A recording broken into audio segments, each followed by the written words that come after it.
नमस्कार सर। नमस्कार sir. Sir क्या नाम है आपका? गुलाब सिंह नाम है जी। गुलाब सिंह जी कहाँ के रहने वाले हैं आप? गांव रिवासा, जिला भिवानी, तहसील तोसाम। सर संत रामपाल जी महाराज से नाम दीक्षा आपने कब ली? संत रामपाल जी से नाम दीक्षा हमने ली 13 जून 2013 को। सर संत रामपाल जी महाराज से नाम दीक्षा लेने से पहले क्या आप कोई भक्ति साधना भी करते थे?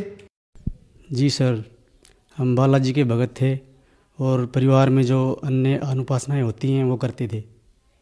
जैसे रात्रि जगाते हैं, हमारे यहाँ बकरा लगाते हैं, मुर्गा लगाते हैं, उनकी बलि दी जाती है, वो सब क्रियाएं करते थे। सर जो साधनाएं आप करते थे उन साधनाओं से क्या आपको कोई लाभ भी प्राप्त हुए?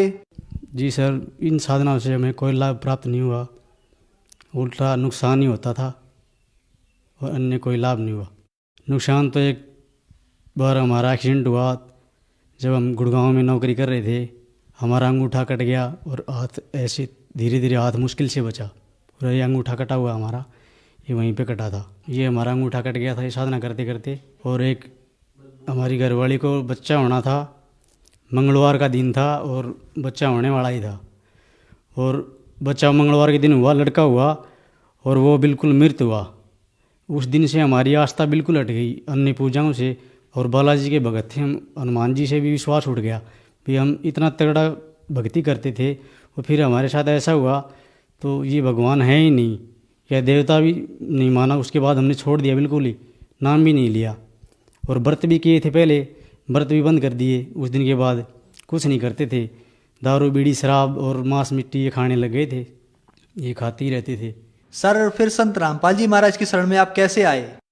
संत रामपाल जी महाराज की शरण में हम ऐसे आए, हमारे पिताजी के मामा जी हैं, उन्होंने संत रामपाल जी महाराज से उपदेश ले रखा था और वो महीने में 10 दिन में हमारे घर पे चक्कर लगाते थे, खाली मेरे से मिलने के लिए आते थे। वो कुछ बात बताते थे सत्संग की, और संत रामपाल जी महाराज के सत्संग सुनने चाहिए और भक्ति करनी चाहिए, भक्ति बगैर यहाँ आने का कुछ लाभ नहीं है, ऐसा कुछ बताते थे। तो हम थोड़ा बहुत सुनते थे 5-10 मिनट, फिर निकल जाते थे इधर उधर कि भगत जी तो आ गए माथा पच्ची करने के लिए, फिर चले जाते थे।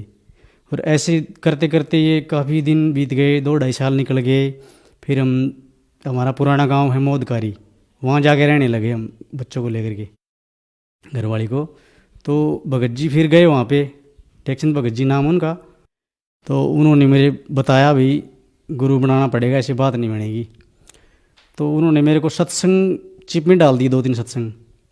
मैंने सत्संग कुछ दिन सुने और उनसे मेरे को कुछ पता चला कि भी ऐसे ऐसे संत रामपाल जी महाराज गुरु हैं और उनसे बात बनेगी, नहीं तो अन्यथा दुखी ही रहेंगे संसार में।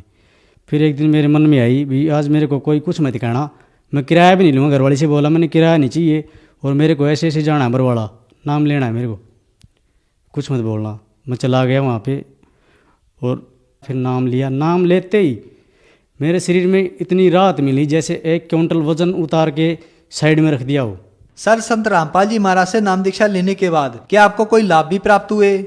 जी सर, संत रामपाल जी से नाम लेने के बाद हमारे को ऐसा लाभ प्राप्त हुआ। एक बार हमने किस्त भर दी थी गाड़ी की पहले दिन, और दूसरे दिन जब मैं काम करके घर लौटा, घरवाली अपने मायके गई हुई थी, तो एक अनुभव में सत्संग सुनते सुनते जा रहा था मैं ऑटो में। तो बता रहे थे कि भी परमात्मा ऐसा कर देते हैं, संत रामपाल जी की शरण में जाने से ऐसा हो जाता है। तो मेरे मन में थोड़ा सा आया, हे संत रामपाल जी महाराज हमारे साथ ऐसा क्यों नहीं हो रहा, क्या हमारी कुछ भक्ति में कमी है, हमारे में त्रुटि है, ऐसा मन में ही आया था। शाम को जाके मैंने जहाँ पे हम पैसे रखते थे उस टिफ़िन को खोला तो वहाँ पे 950 रुपये बिल्कुल कोरे, जिनमें पिन भी नहीं लगी हुई थी, वो रखे हुए मिले मेरे को।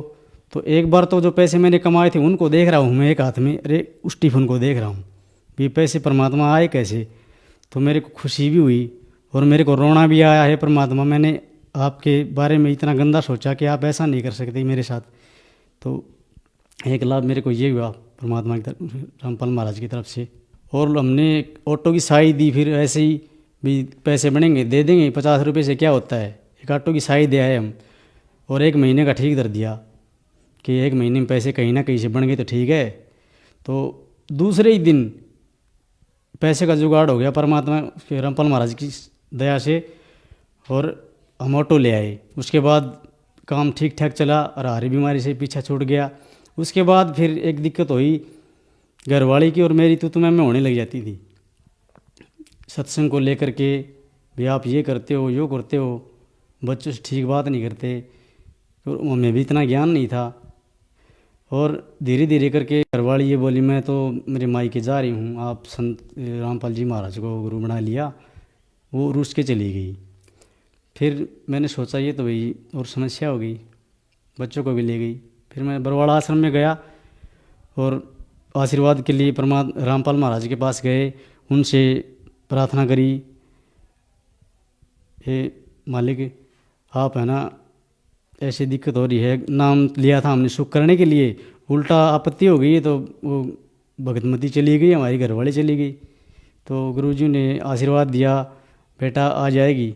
तो उसके 15 दिन बाद वापस आ गई, फिर ठीक ठाक रहने लग गए। और एक लाभ फिर ये हुआ, हम हंसी जा रहे थे, बच्चे भी हमारे दोनों साथ थे, एक लड़का और एक लड़की है, और घरवाली भी। तब घरवाली ने नाम ले लिया था और वापस आ रहे थे, अंधेरा हो चुका था, ऑटो की लाइट ख़राब थी और एक ट्रक के पीछे पीछे लगा लिया हमने, और ट्रक काफ़ी आगे निकल गया था, हम पीछे रह गए थे। तो मैंने थोड़ा सा तेज़ भगाया तो आगे से लाइट लगी दूसरी गाड़ी की, तो ऑटो का टायर नीचे उतर गया और वापस जिस साइड से आ रहे थे हम आसी की तरफ से, वापस उसी तरफ मुँह हो गया। तो घरवाली ने आवाज़ लगाई, हे रामपाल जी महाराज, हे रामपाल जी महाराज, 2 बार आवाज़ लगाई। तो ऑटो पलटी तो हो गया, पर घरवाली की चोट लगी, लड़के के नहीं लगी, लड़की के नहीं लगी, लड़के की थोड़ी सी खरोंच आई थी और मेरे नहीं लगी, और घरवाली पूरी नीचे दब गई थी। फिर आसपास के लोग आए, गाड़ियों वाले, उन्होंने बोला भाई इनमें से कोई बचा ही नहीं होगा। आवाज़ मेरे कानों में थोड़ी थोड़ी जा रही थी। फिर मैंने उनसे बोला धीरे से, भाई अभी ऑटो को उठाना मत, एक बार इन बच्चों को पकड़ाता हूँ आपको, बच्चों को पकड़ो आप। बच्चों को मैंने बाहर पकड़ाया, फिर मैंने उनको बोला भैया बच्चों को निकाल दिया, आप ऑटो उठाओ। घरवाले के दोनों पैर दबे हुए थे, उनको उठाया तो वो उठ नहीं पाई। फिर ऑटो उठाने के बाद मैंने सोचा है परमात्मा ये क्या हो गया आज, ये तो अपाहिज हो जाएगी, ऐसा हो गया। तो कुछ देर बाद फिर उसको थोड़ा सा घुमाया तो चलने लगी। तो आज तो मेरे को ये पता चल रहा है कि रामपाल महाराज की वजह से हम बच गए, अगर शरण में नहीं होते तो हम सबकी मौत थी और काल हमें खा जाता। और आज मेरे को ये पता चला कि उस दिन तो एक्सीडेंट हुआ, तब तो पता नहीं था, इतना ध्यान जाता ही नहीं कि चोट कितनी लगी है, घाव भी है। तो मैंने देखा बाद में ठीक होने के बाद कपड़े चेक किए, कपड़ों में खून नहीं था बिल्कुल भी, पूरा पैर छिला हुआ था घुटने से लेकर के जांग यहाँ तक, और खून का निशान नहीं था। उस रामपाल महाराज की दया से अगर मैं संत रामपाल जी महाराज के शरण में नहीं होता तो मेरा परिवार उस दिन ख़त्म हो जाता। और एक लाभ सर ये हुआ, मेरी लड़की को मैं सत्संग में ले गया था बरवाड़ा आश्रम में, 6 साल की गुड़िया है मेरी, और उसके घाव हुआ था कान के ऊपर, उसमें से पीप निकल रहा था मवाद। तो रात भर भंडारा करके हम सो गए वहाँ पे, सुबह जल्दी लाइन में लग गई दर्शन करने के लिए। तो मैं दर्शनों के लिए गया हुआ था, लड़की टेकचंद भगत जी के पास सोई हुई थी। टेकचंद भगत जी का फ़ोन गया कि भगत जी आपकी लड़की है, कैसी कैसी बातें कर रही है। माँ जी क्या हुआ भगत जी? बोले ये हंस रही है और बोल रही है मेरा घाव कहाँ गया भगत जी, मेरा घाव कहाँ गया। तो मैंने भगत जी से कहा भाई भगत जी मैं दर्शन के लिए जा रहा हूँ, आने के बाद बात करूँगा, मैं देखेंगे भी कैसे क्या हुआ। तो दर्शन करने के बाद मैं लौटा तो लड़की इतनी खुश थी, हंस हंस के बार बार मेरी गोद में चढ़ रही थी, पापा मेरा घाव पता नहीं कहाँ गया, गुरुजी ने पता नहीं कैसे मेरा घाव गायब कर दिया। तो मैंने लड़की का एक एक बाल देख के ऐसे देखा कि घाव था किस कान पे, मेरे को भी याद नहीं रहा इस कान पे था कि इस पे था। मैं दोनों कान उठा उठा के, बाल उठा उठा के देख रहा था कि घाव कैसे चला गया। और बिना किसी दवाई के संत रामपाल जी महाराज की दया से बिल्कुल ऐसे खाल हो गई थी बराबर जैसे शुरू से होती है, कोई घाव हुआ ही ना हो, ऐसा मैंने पहली बार देखा और ऐसा मेरे साथ हुआ। उस दिन के बाद मेरे को ये पता चला कि भक्ति है तो यही है और गुरु है तो ये तत्व संत रामपाल जी महाराज हैं, जिनकी वजह से हम आज इस संसार में ठीक ठाक घूम रहे हैं। एक लाभ सर जी ये हुआ, गांव से मैं बुकिंग लेके आते हैं हम भिवानी की सब्जी वालों की, सब्जी लेके जाते हैं वापस। तो गांव के 2 लड़के थे, वो मेरे साथ बैठ के आ रहे थे और हमने नित्य नियम लगा रखा था सुबह का। तो भिवानी पहुँचे तब वो कुछ बकवास करने लगे मेरे साथ, भाई ऐसे ऐसे सर में दर्द कर देता है तू, ये लगा लेता है सुबह सुबह। तो मैंने कहा भाई तुम भी कभी गाने सुनते हो, कभी कुछ सुनते हो, मैंने तो आपको मना नहीं किया, आप मेरे को क्यों मना कर रहे हो। तो उन्होंने बोला ऐसा ही तुम्हारा गुरु है तो इसको पुल पे से कूदा दे ऑटो को।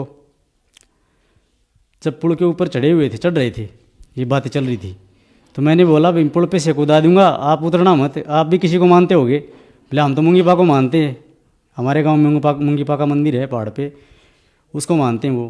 तो मैं ठीक है आप उसको याद करो, मैं अपने गुरु को याद करता हूँ, कूदा देते हैं। तो उन्होंने कहा ऐसे नहीं भाई, आप कूदाओ हम उतर जाते हैं, मैं ऐसे तो मैं भी नहीं कूदाने वाला। इतनी बातें चल रही थी, टायर फट गया। टायर फटते ही मैंने गाड़ी रोक दी ऑटो, और नीचे उतर के देखा भाई टायर तो बिल्कुल ठीक है, टायर फट तो गया, हवा डटी कैसे है, कोई आसपास में व्हीकल भी नहीं है। सुबह सुबह का टाइम था, बिल्कुल उधर भी 50 फुट खाली पड़ा है पुल और 50 फुट उधर बिल्कुल खाली। आवाज़ तो आई है टायर में से ही, टायर फट गया। फिर चल पड़े हम बैठ के। तो 3-3.5 किलोमीटर पड़ती है वहाँ से सब्जी मंडी पुल से, वहाँ तक मैं आया तो मेरा दिमाग में वही चल रहा था भाई चल कैसे रहा ऑटो, भाई अगला टायर फट गया तो चल कैसे रहा है। वहाँ आने के बाद मैंने ऑटो खड़ा किया और नीचे उतरते टायर की तरफ देखा था, हवा निकली हुई थी बिल्कुल। मैंने याद किया है गुरुजी भाई आप जानी जान हो, आप ही करते हो कुछ करते हो, आप नहीं बचाया मेरे को, यहाँ तक आप ही पहुँचाया, नहीं तो टायर फटने के बाद चलता नहीं। स्टेपनी चेंज की मैंने, स्टेपनी चेंज करके टायर पंचर वाले को ले गया, तो उसमें पंचर बिल्कुल बारीक मिला, जैसे सूल लग के निकल गई हो, कांटा लग के। उसने पंचर लगा दिया। पंचर लगाने के बाद मैंने टायर रख के चल पिया, वहाँ से चल दिया। वहाँ से 50 कदम चलाऊँगा मैं, तो दूसरे जो चढ़ाया था उस टायर की हवा निकल गई। फिर वहाँ उतार के उसको लगा दिया मैंने, तो उसमें ट्यूब फटी हुई मिली। तब मेरे को ये पता चला भी रामपाल जी महाराज ने सब लीला की है, ये मेरे को पहुंचा भी दिया और जो नुकसान होना था वो तो होया ही था। तो उसको फिर खुलवाया टायर पंचर वाले से, उसकी जो धीरे से हवा निकली थी उसका तो फटा हुआ निकला ट्यूब, और जिसका फटा था उसमें बिल्कुल बारीक पंचर मिला। तो और भी दृढ़ विश्वास हुआ कि संत रामपाल जी महाराज पूर्ण संत हैं और ये सब लाभ देते हैं, ये पूर्ण परमात्मा हैं। आज हमारा पूरा परिवार संत रामपाल जी महाराज का नाम लेकर के उसकी शरण में रहने के बावजूद बिल्कुल सुखी हैं, किसी प्रकार का कोई रोग कोई बीमारी बिल्कुल नहीं है, और आर्थिक स्थिति बिल्कुल ठीक ठाक है मालिक की दया से। और गुरुजी ने ऐसी दया बख्श रखी है, जो मन में आता है ना उससे पहले तो गुरुजी तैयार करके जैसे रख देते हैं, मन में आने से पहले, मन में बाद में आता होगा वो पहले काम तैयार हो जाता है। ऐसा हमारे साथ हो रहा है आज। सर जो श्रद्धालु आज आपको देख रहे हैं, आप उन्हें क्या संदेश देना चाहेंगे? जो भी श्रद्धालु मुझे आज देख रहे हैं उनको मैं संदेश तो नहीं दे सकता, प्रार्थना कर सकता हूँ भी ये संकट है ना हर किसी के ऊपर ऐसे मंडरा रहा जैसे कच्चे धागे से तलवार बांध के लटका दी गई हो। ये मेरे साथ ही नहीं किसी के साथ भी हो सकता है। अगर आपको भी इन आपदाओं से बचना है तो संत रामपाल जी महाराज की शरण में आएं और नाम लें और भक्ति करें और कल्याण करवाएं। सर संत रामपाल जी महाराज की शरण में कैसे आया जा सकता है? संत रामपाल जी महाराज की शरण में ऐसे आया जा सकता है, साधना चैनल पे नीचे एक पट्टी चलती है, उसके ऊपर एड्रेस होता है और उससे आप पुस्तक भी मंगवा सकते हैं।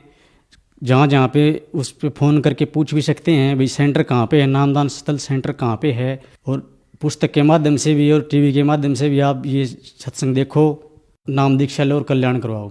धन्यवाद सर। सत साई।